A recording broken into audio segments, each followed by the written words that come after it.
everyone, it's Jessica here with another layout for Spiegel Mom Scraps. You can use my code Jessica15 in the shop to save 15%.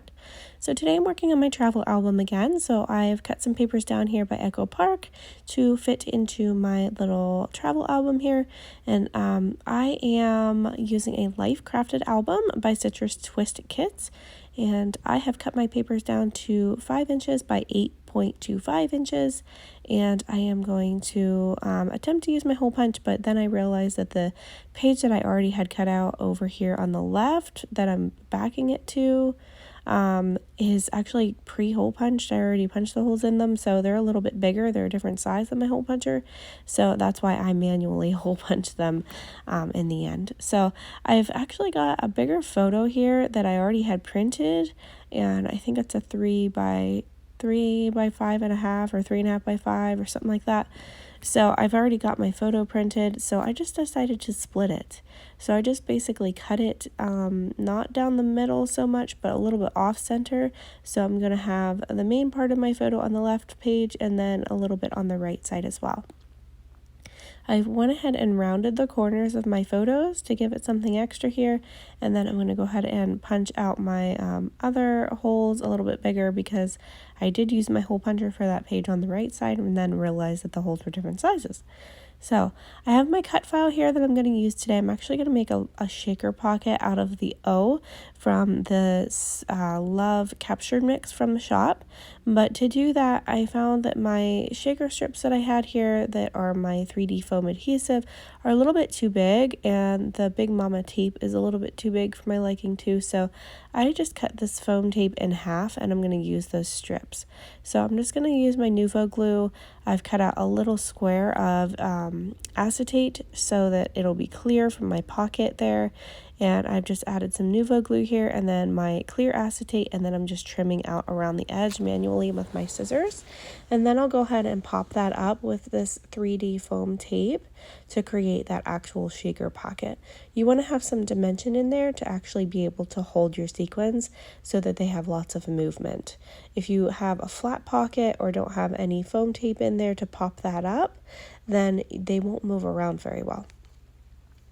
So I've just taken a tissue and just wiped off the excess glue and any debris or anything that's on my clear acetate, and then I'll go ahead and start adding my adhesive foam on here.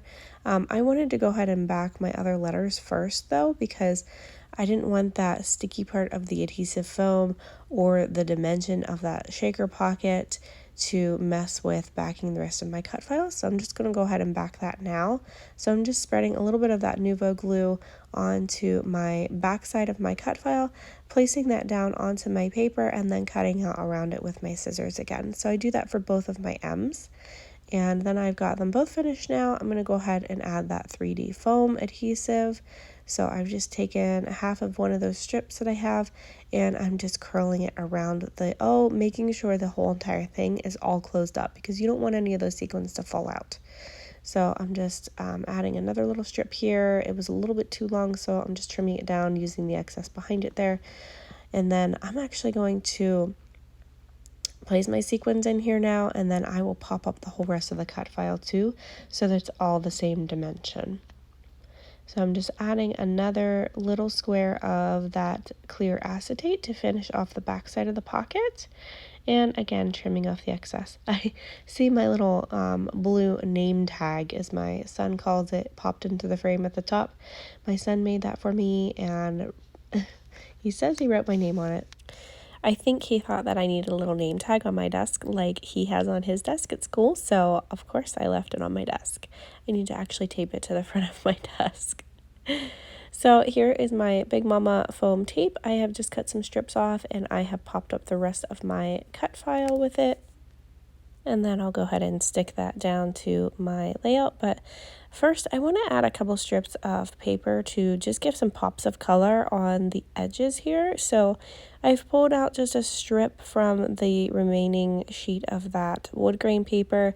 So I'm just distressing the edges of that, and it got stuck to the back side of that page, and then just cutting off that excess. I'll go ahead and adhere my photo at this point because I know that that's basically where I want it to go, but I'm making sure that I line it up so that when it's in my book, it lines up perfectly.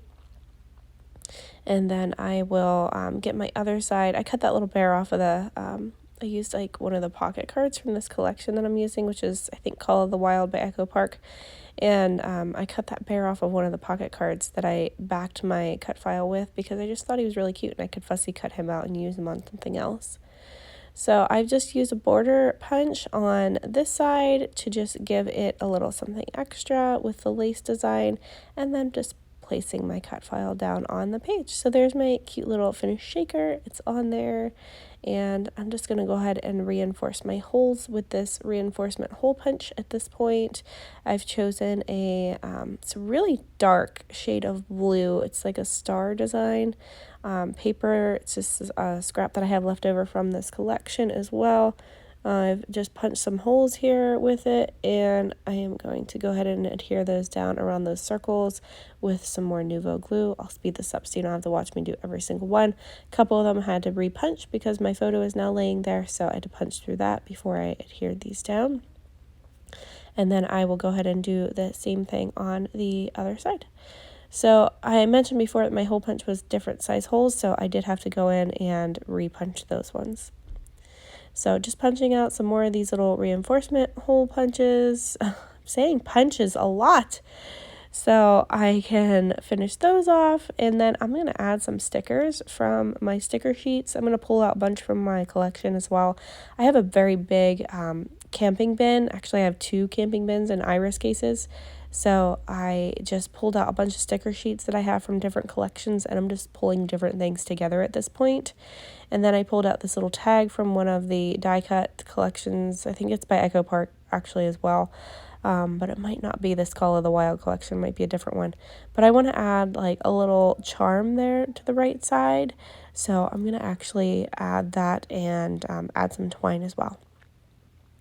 So I like that little Explore tab, so I've added that to the top there. And then I'm going to add some stickers along the side of my photo. This is actually a photo of my son, my middle child, when we were camping, and he's wearing the same outfit that my firstborn son wore the first time that he walked on this beach, and this is the first time that my middle child, Otto, walked on this beach. So we got some photos, and we were just kind of hanging out. It was a chilly May day, so we're kind of bundled up a little bit. But this is our favorite beach at our favorite campground that we love to frequent. So this was our earliest trip in May that we go on over Mother's Day weekend. So we were just kind of hanging out and enjoying some time on the beach, and it was really fun. So just going to add a couple more stickers. These little stickers here are actually from a Happy Planner sticker book. I like to use those stickers on my scrapbook layouts and things like that. So sometimes I pull those out from time to time. I used to have a Happy Planner and I used to be into that, but I found that didn't really work for me, and it was just really time consuming for me. So I opted out of that, and I just do an online Google Calendar now. It works best for me. So here are some charms by Not Just for Boys Kit Club. I'm just pulling out one of these little metal charms. I'm going to add that to the top along with this little tag, because that's going to kind of hang out of the right side of my book, and it's going to look really cute whenever it's just kind of flopping around. So I'm going to add some twine. This is the Hemtique twine, so I'm going to add some of that here, and I'm just going to actually string it through, and I'm just going to staple it. I was going to tie it, and I just opted for the staples. I thought that was going to be easiest, and it would hold up well. I actually thought about doing like a grommet or something like that, an eyelet, but I just like the staples instead. I'm going to add these cute little star stickers, but this is an older sticker sheet that actually I was gifted from a friend, and they're not sticking so well, and with them being so small, I thought I'd better add some glue behind these like I do with my sequins, so that's what I'm doing here. I'm just putting little pops of Nuvo glue down, and then I am just using my tweezers to place down these cute little stars on my layout, and I think that's pretty much going to finish this off. This is another one for my Life Crafted album by Citrus Twist Kits. I decided to take all my camping photos and transition into one of those albums because they are a little smaller scale and I can fit a lot of photos in it still, and I don't have a gazillion 12 by 12 layouts in my books of just camping. So I have added that little stamp with some black archival ink directly onto my photo, and here's the finished spread. So I hope you guys enjoyed watching this video and this process. I hope I've inspired you to create something today. And thank you guys for being here and for watching, and have a great day. Bye-bye.